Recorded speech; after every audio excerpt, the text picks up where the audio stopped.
Welcome back to Kids Fun Science. My name's Ken, and today's experiment is Sink or Float Diet Coke and Coke, and why. And as always, adult supervision is required. What you'll need for this experiment is a can of Coke, a Diet Coke, and a tank full of water.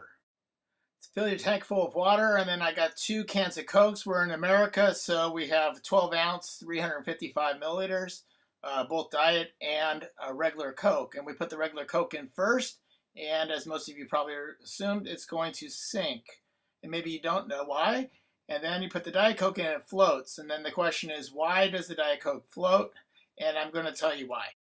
There are 39 grams of sugar in a can of Coke. For contents, the Food and Drug Administration recommends that adults consume a maximum of 50 grams of added sugar per day, and the World Health Organization recommends 25 grams of sugar per day, half of that.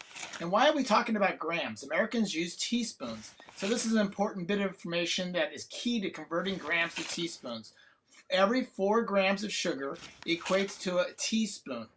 So with that said, if you take 39 grams and divide it by 4, you're going to get 10 teaspoons of sugar. And so in a 12-ounce can of Coke, we would have to count out 10 teaspoons, which I'm doing here, which would equate to how much sugar is in a 12-ounce, 355 milliliter can of Coke. So to take it a little bit farther, if you do a 60-ounce can of Coke, it's 5 times the amount, which is 195 grams of sugar. Divide that by 4, and you'll get 50 teaspoons of sugar. That's a lot of sugar. Now we know why the can of Coke sank. I hope you enjoyed this video. Remember to like.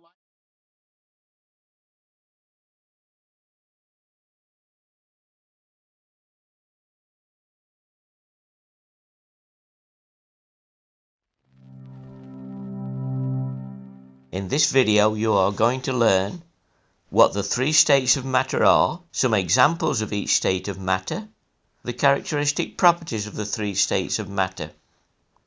The 3 states of matter are solid, liquid and gas. Let us look at solids. An example of a solid is your computer. The properties of solids depend on how the particles in solids are packed. In a solid, the particles are closely packed in fixed positions and cannot move anywhere. So, solids are rigid, cannot be squashed or compressed, have a fixed shape and a fixed volume. They cannot flow. Now let us look at liquids. An example of a liquid is water. Just as with solids, the properties of liquids depend on how the particles in liquids are packed. In a liquid, the particles are again closely packed, but not as closely packed as in solids. So this means the particles in liquids can move around each other. So, liquids are not rigid, but because their particles are closely packed as in solids, they cannot be squashed or compressed. They do not have a fixed shape, but they do have a fixed volume. Beware with that one, as many students think because liquids do not have a fixed shape, they do not have a fixed volume either. But they are wrong. If someone orders a pint of beer, they cannot make it 2 pints by pouring it into different containers. As you know, liquids can flow. Finally, let us look at gases. An example of a gas is helium. This is the gas in party balloons because it is less dense than air and unreactive. Again, as with solids and liquids, the properties of gases depend on how the particles in gases are packed. Unlike solids and liquids, the particles in gases are not closely packed.